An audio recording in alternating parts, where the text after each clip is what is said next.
Hello student, সবার মনের প্রথম প্রশ্ন যে 5 সপ্তাহ বাকি কি করব স্যার। আর মাত্র 5 সপ্তাহ হাতে আছে, মানে অ্যাপ্রক্সিমেটলি 35 ডেজ। তো এই 5 সপ্তাহে আমাদের করণীয় কি কি জিনিস আছে, আমরা কি কি করলে এখন এই 5 সপ্তাহকে সব থেকে ভালো কাজে লাগাতে পারবো এবং আমরা আমাদের সাকসেসের দিকে এগিয়ে যাব। তো সেই নিয়েই আজকের এই ভিডিও। এই 5 সপ্তাহের রুটিন ভালো করে মেনে চলো। দেখো, রুটিন আমি সাজিয়ে দিয়েছি, সারাদিনে তুমি কি কি করবে কি কি করবে না সেগুলো সাজিয়ে দিয়েছি, ভালো করে দেখো, তাহলেই তোমার কাছে ক্লিয়ার হয়ে যাবে। তো চলো শুরু করা যাক আজকের এই সেশন। এএনএম জিএনএম 2026-এর পরীক্ষা 14ই জুন, আপাতত এটাই রয়েছে। পেছোয়নি, পেছলে ভালো, যদি না পেছোয় তাহলে কি করা যায়, পেছলে অগস্ট মাসে যেতে পারে। যদি না পেছোয়, যদি এই ডেটেই হয়, আমাকে সেই ডেট অনুযায়ী আমাকে এগিয়ে যেতে হবে। তো সেই অনুযায়ী আমরা যদি দেখি, তাহলে আমরা দেখতে পাবো যে আমাদের 30 থেকে 35 দিন বাকি আমাদের হাতে। সিওর সাকসেস প্ল্যান কি হতে পারে এই 5 সপ্তাহে। তো দেখো, সবার প্রথম যেটা, যা পড়েছো সেটাকেই রিভিশন করো। এখন এমসিকিউ প্র্যাকটিস করো এবং মক টেস্ট দাও। এই তিনটেই হচ্ছে মূল মন্ত্র: revision, MCQ practice, mock test. এই তিনটের মাধ্যমেই তুমি কিন্তু নিজেকে স্ট্রং বানাতে পারো, আর কোনো উপায় নেই তোমার নিজেকে স্ট্রং বানাবার। তোমাকে যদি সিলেকশন পেতে হয়, এই তিনটে জিনিসের উপরেই ভিত্তি করে তোমাকে এগোতে হবে।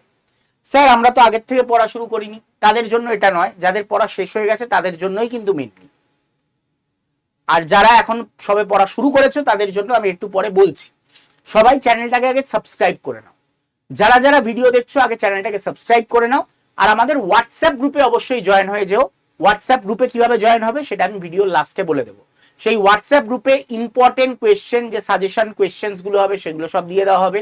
সাজেশন ভিত্তিক ক্লাস অলরেডি চলছে, পেপার হ্যাক, সেই ক্লাসের লিঙ্ক দিয়ে দেওয়া হবে, সেই ক্লাসের নোটস দিয়ে দেওয়া হবে, এই চ্যানেলেই দেওয়া হবে। তো তাই জন্য এই চ্যানেলটাকে সাবস্ক্রাইব করতে ভুলবে না, এই চ্যানেলটাকে আগে সাবস্ক্রাইব করে রাখো। ওকে, আর ভিডিওটাকে লাইক করে দিও। আর তোমাদের মনে যা যা প্রশ্ন আসবে সেগুলো অবশ্যই ভিডিওর তলায় করে যেও, সেগুলো কিন্তু আমি উত্তর তোমাদের দিয়ে দেবো নেক্সট কোনো ভিডিও বানিয়ে। যাই হোক, তোমাদের সবার ফার্স্টে রিভিশন দরকার। এখন যেগুলো পড়েছো সেগুলোকে বারবার করে পড়ে এমসিকিউ প্র্যাকটিস করো। এমসিকিউ প্র্যাকটিস করার পর তারপরে মক টেস্ট দাও। স্যার, রেগুলার কটা করে এমসিকিউ প্র্যাকটিস করব, সেটার ব্যাপারেও আমি আসবো। তো তোমার 30 দিনের বা 35 দিনের কি কি 5টা নিয়ম ফলো করতে হবে বোঝো। প্রতিদিন তোমাকে পড়তে হবে, পড়ার কোনো বিকল্প নেই। রিভিশন মানে সেটা পড়াই এক প্রকার, তো তোমাকে সেটা পড়তে হবে। তারপরে যেটা করতে হবে, ডেইলি মক টেস্ট দিতেই হবে, একটা থেকে দুটো। দুটো দিলে খুব ভালো হয়, মিনিমাম একটা তো দিতেই হবে। তারপর যে মক টেস্টটা দিলে বা যে এমসিকিউ গুলো সলভ করলে সেখানে নিশ্চয়ই কিছু ভুল করেছো, সেই ভুলগুলোর জন্য আলাদা একটা খাতা বানাও, সেই খাতার মধ্যে সেগুলোকে লিখে রাখো, যাতে যে ভুলগুলো করেছো সেটা পরীক্ষার আগে একবার রিভিশন করে যেতে পারো, যাতে তোমার পরীক্ষার হলে গিয়ে মনে পড়ে যায়। এবং তার সাথে কি করবে, মোবাইল ইউসেজ কমাতে হবে, মোবাইলের ব্যবহার কমাও। স্যার, একটা রিল দেখতে শুরু করলে না, রিলের পর রিল দেখতেই থাকি, এই জিনিস থেকে তোমাকে বেরিয়ে আসতে হবে। এর একটা উপায় আমি বলে দিচ্ছি। তোমাদের সবার মোবাইলে একটা সেটিংস থাকে, সেটা হচ্ছে ব্ল্যাক এন্ড হোয়াইট করে দেওয়া। মোবাইলকে ব্ল্যাক এন্ড হোয়াইট করে দাও। ব্ল্যাক এন্ড হোয়াইট করলে আমাদের আসলে যে ভিডিওটা দেখতে ভালো লাগে সেটা তার কালার কন্ট্রাস্টের জন্যই। আমরা যখনই ব্ল্যাক এন্ড হোয়াইট করে দেবো, আমাদের আর ভিডিও দেখতে ভালো লাগবে না, এবং কিছুক্ষণের মধ্যেই তুমি দেখতে দেখতে ভাববে, ও আচ্ছা, আমার দেখা উচিত নয়, এখন আমার পরীক্ষা আছে। তো এইখান থেকে বেরোবার একটাই উপায়, মোবাইল ইউজেজ কমাতে হবে।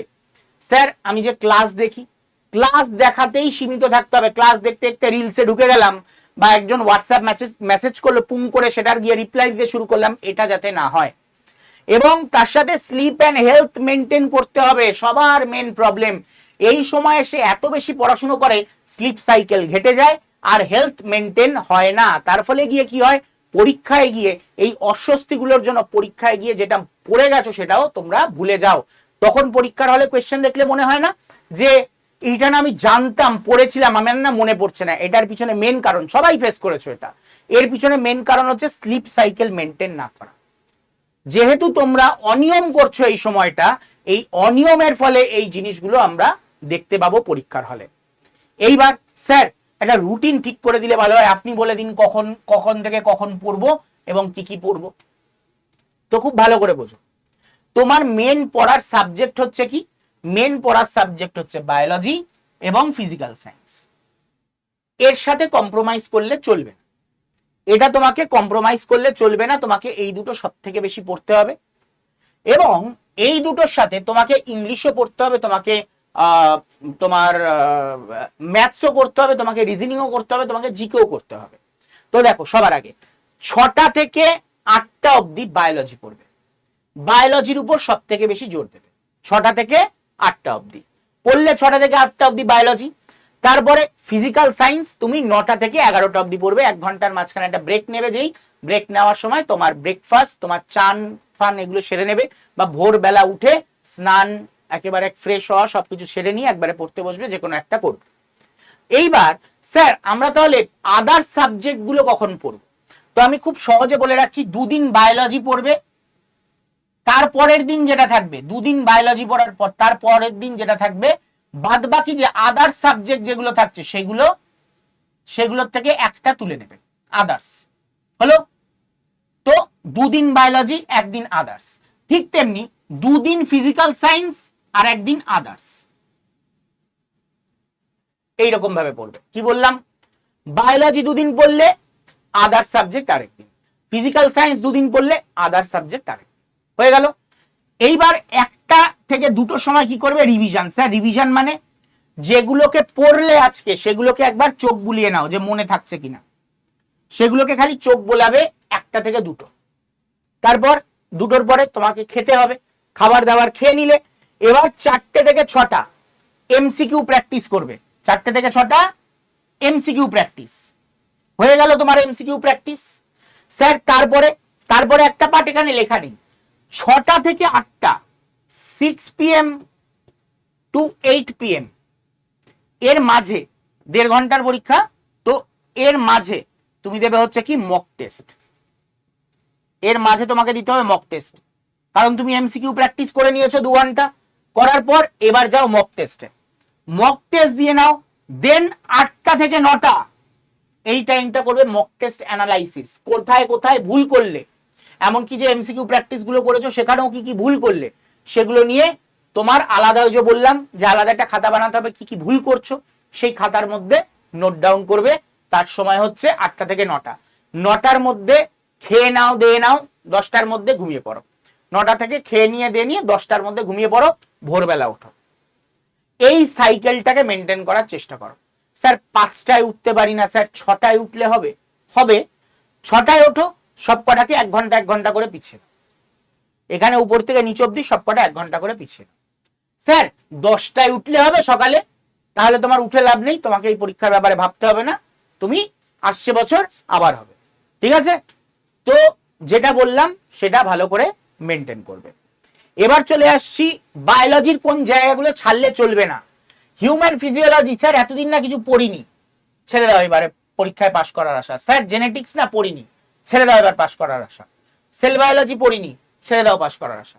প্ল্যান্ট ফিজিওলজি পড়িনি, ছেড়ে দাও পাশ করার আশা। যদি এই বায়োলজির এই 4টে এখনো যদি পড়ে না থাকো, তাহলে এই বছর পাওয়ার আশা নেই। যদি পড়ে থাকো তাহলে খুব ভালো, এবার আদার্স গুলো শেষ করার চেষ্টা করো।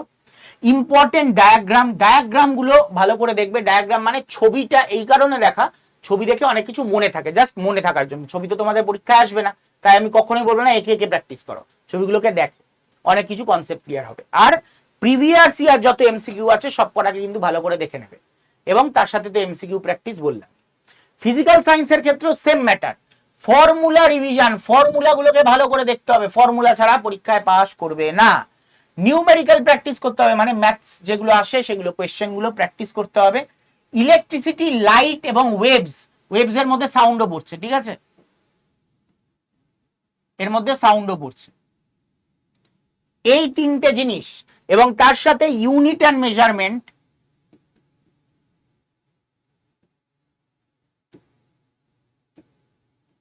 আর আরেকটা চ্যাপ্টার আমি অ্যাড করব, সেটা হচ্ছে ওয়ার্ক পাওয়ার এনার্জি।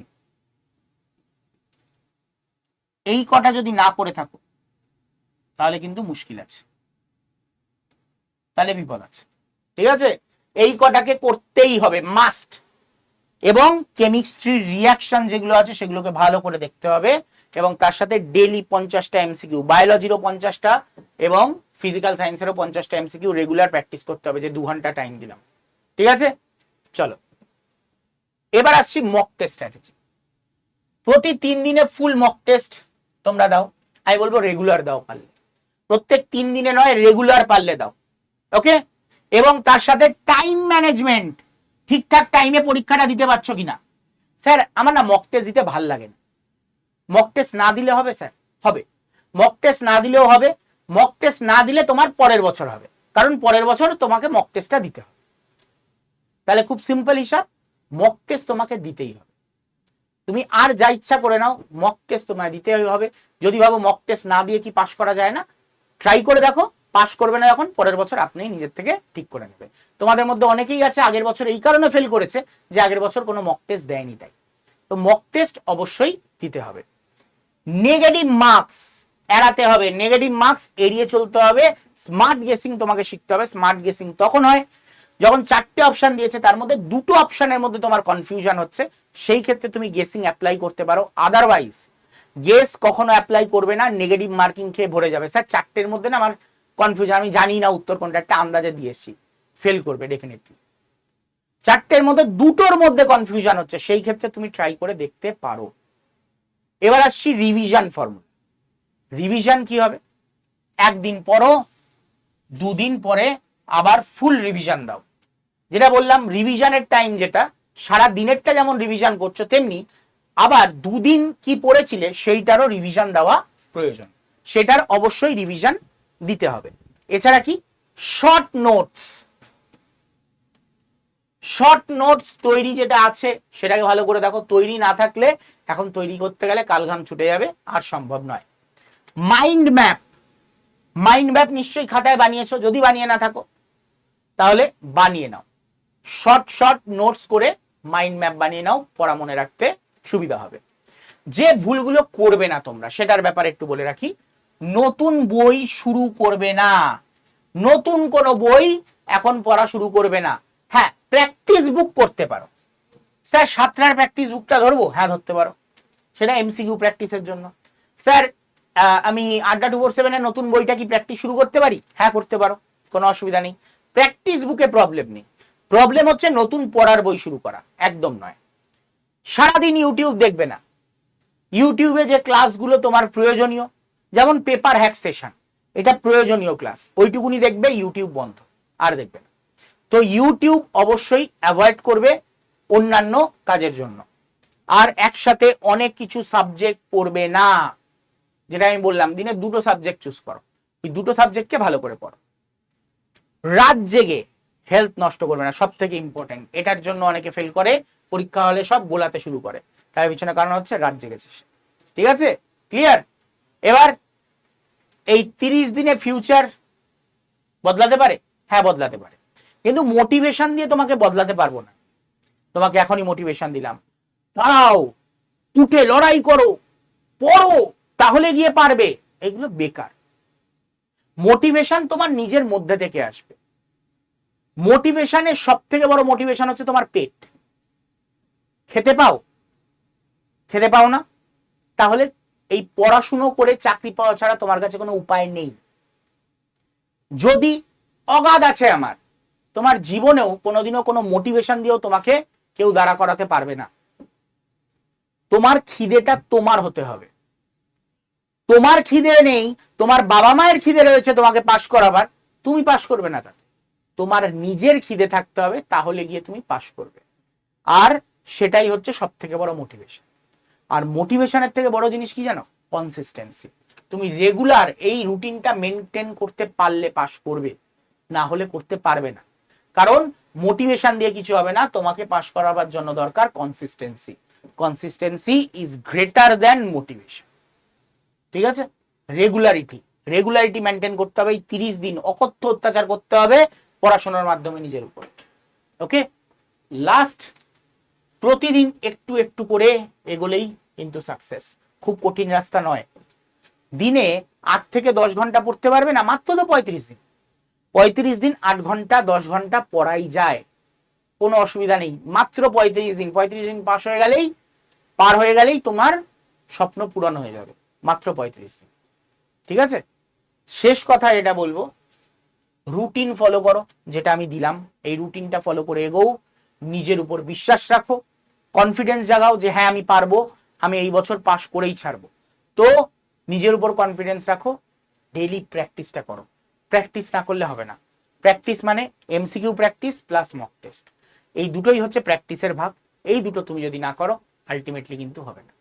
এবার স্যার প্র্যাকটিস করবো কোথা থেকে, মক টেস্ট দেবো কোথা থেকে?